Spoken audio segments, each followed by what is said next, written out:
Dear student, my self अभिषेक श्रीवास्तव और ये हमारा प्यारा सा चैनल है दक्षा एकेडमी।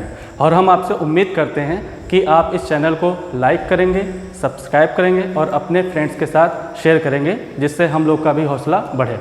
अच्छा, अभी तक जो हमने टॉपिक डिस्कस किया है, तो पहले उसको हम पढ़ लेते कि क्या क्या टॉपिक हमने डिस्कस किया है, फिर उसके बाद अगला टॉपिक हम डिस्कस करते हैं जो आज डिस्कस करना है। तो अभी तक हमने जो टॉपिक डिस्कस किया है, electric field intensity due to an electric dipole at an axial point, ये हमने पहला टॉपिक डिस्कस किया। दूसरा टॉपिक जो हमने डिस्कस किया, electric field intensity due to an electric dipole at an equatorial point.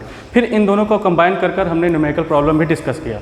आज का जो लेक्चर होगा, आज हम डिस्कस करेंगे torque acting on the electric dipole placed in uniform electric field. ये पूरी तरह से हम यहाँ डिस्कस करेंगे, बिल्कुल डीप में जाकर डिस्कस करेंगे और आपका ये भी 3 नंबर का डेरिवेशन पूछा जाता है। तो चलिए टॉपिक स्टार्ट करते हैं। Torque acting on the electric dipole placed in uniform electric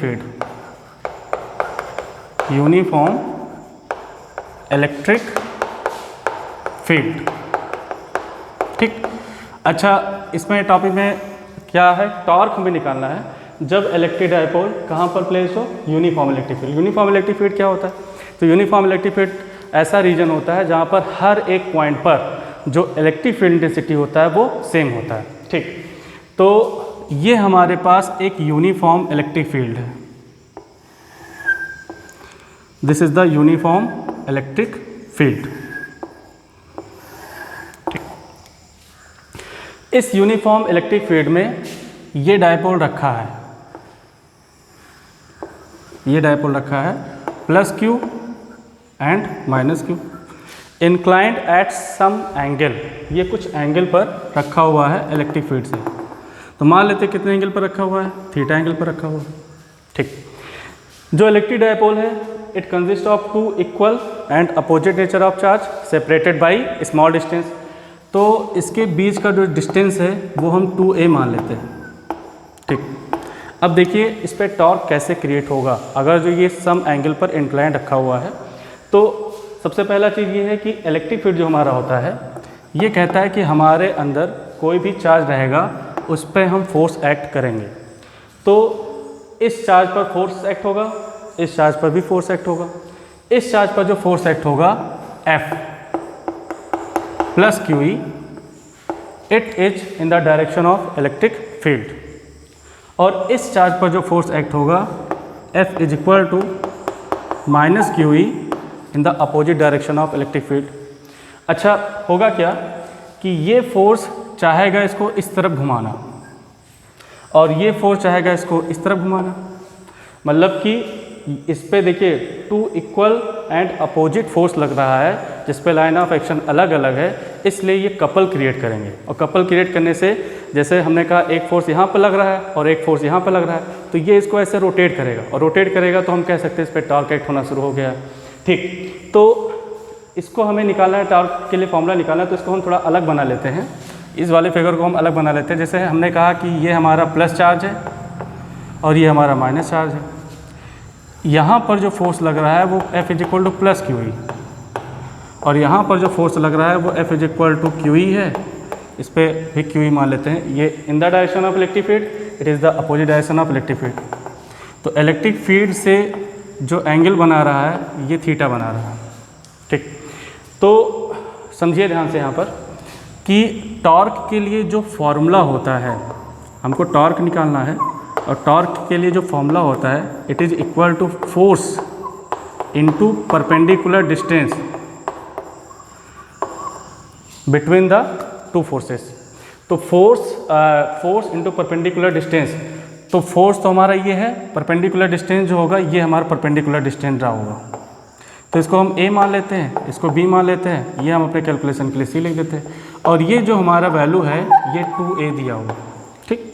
अब हमको टॉर्क क्रिएट करना है, ठीक, टॉर्क निकालना है। तो ये दोनों फोर्स कपल बनाते हैं, ये इसको इधर रोटेट करेगा, ये इसको इधर रोटेट करेगा, टॉर्क लगेगा।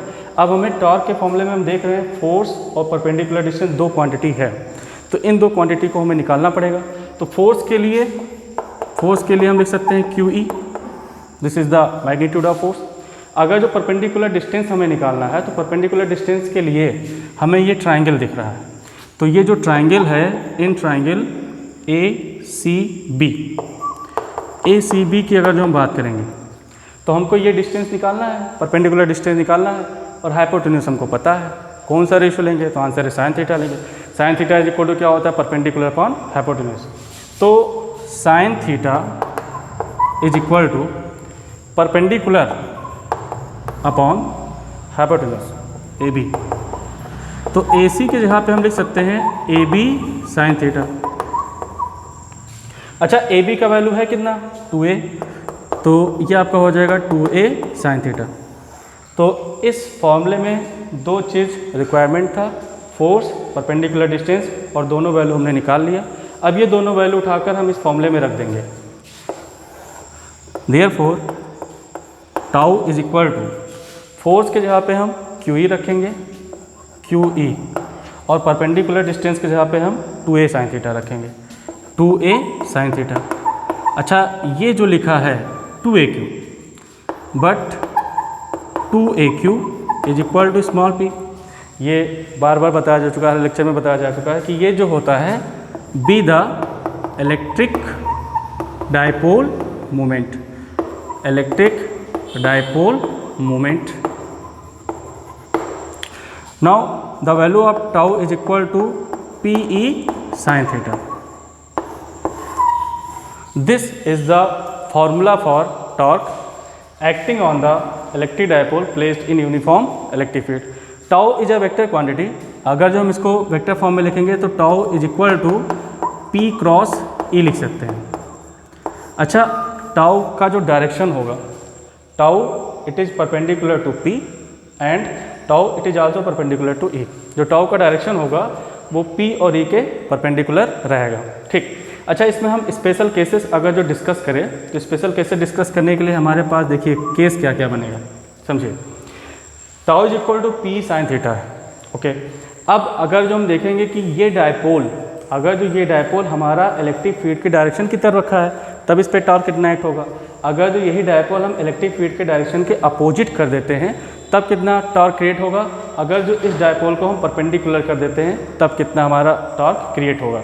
तो स्टेप वाइज करके हम समझते हैं। देखिए यहाँ पर ध्यान से हम मिटा दे रहे हैं, ठीक। तो देखिए यहाँ पर समझिए ध्यान से। जैसे हमने कहा पहला case, when theta is equal to 0 degree, तो इसको समझिए ध्यान से। हमने कहा ये इलेक्ट्रिक फील्ड है, ठीक, दिस इज इलेक्ट्रिक फील्ड, और ये हमारा इलेक्ट्रिक डायपोल है +Q एंड -Q।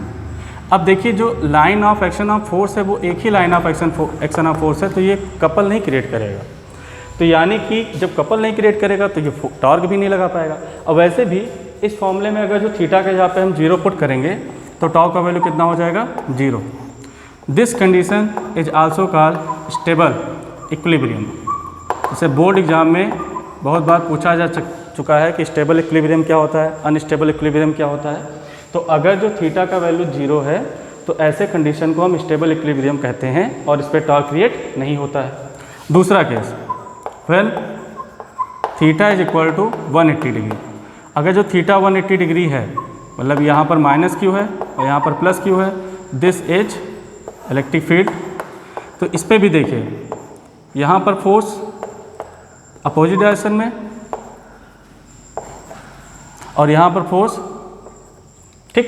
तो कहने का मतलब ये हुआ, छोड़िए, कहने का मतलब ये हुआ कि इस पे भी force same line of action पे लग रहे हैं, इस पे भी कपल क्रिएट नहीं होगा। अगर जो इसमें वैल्यू में थीटा के जहाँ पे 180 हम पुट करेंगे तो साइन 180 का वैल्यू भी 0 होता है, यानी कि यहाँ पर भी टाउ का वैल्यू 0 हो जाएगा और इसको हम बोलेंगे अनस्टेबल इक्विलिब्रियम, अनस्टेबल इक्विलिब्रियम, ठीक। तीसरा जो लास्ट केस है, इसके बाद ये टॉपिक आपका क्लियर हो जाएगा। तीसरा जो केस है, अगर जो हम थीटा के जगह पे 90 डिग्री पुट कर दें, if when theta is equal to 90 degree, तो यहाँ पर समझिए ये इलेक्ट्रिक फील्ड है, this is electric dipole +Q and -Q। तो थीटा के जहाँ पे 90 डिग्री है तो उस समय जो टॉर्क का वैल्यू होगा वो पी ई साइन 90 का वैल्यू 1 होता है, तो पी साइन 90 का वैल्यू 1 होता है, तो tau is equal to P हो जाएगा। यानी कि इस कंडीशन में जो टॉर्क होगा वो मैक्सिमम होगा। तो हमने क्या सीखा यहाँ पर, जो हमने कैसे डिस्कस किया, हमने ये देखा कि अगर जो इलेक्ट्रिक डायपोल हमारा इलेक्ट्रिक फील्ड के डायरेक्शन में रखा है तो उस पर टॉर्क 0 होता है। अगर जो इलेक्ट्रिक डायपोल इलेक्ट्रिक फील्ड के अपोजिट डायरेक्शन में रखा है तो टॉर्क 0 होता है। अगर जो परपेंडिकुलर रखा है तो टॉर्क सबसे ज़्यादा होता है, मैक्सिमम होता है, और इस पर हम आगे डिस्कस करेंगे टॉपिक, ठीक। तो कुछ डेरिवेशंस ऐसे होते हैं जिन पर न्यूमेरिकल बहुत आसान बनता है। तो जैसे इसमें tau is equal to P sine theta है, तो इसमें टाउ भी है, पी है, ई है, थीटा है, यानी कि 4 अननोन क्वांटिटी है, जिसमें से 3 क्वांटिटी दिया रहेगा, 1 क्वांटिटी हिडन रहेगा, जिसको आप आसानी से निकाल सकते हैं। तो ये आज का हमारा टॉपिक है। अगले लेक्चर में कुछ हम इंपॉर्टेंट प्रॉब्लम डिस्कस करेंगे। तब तक के लिए पढ़ते रहिए, मस्त रहिए। Thank you so much.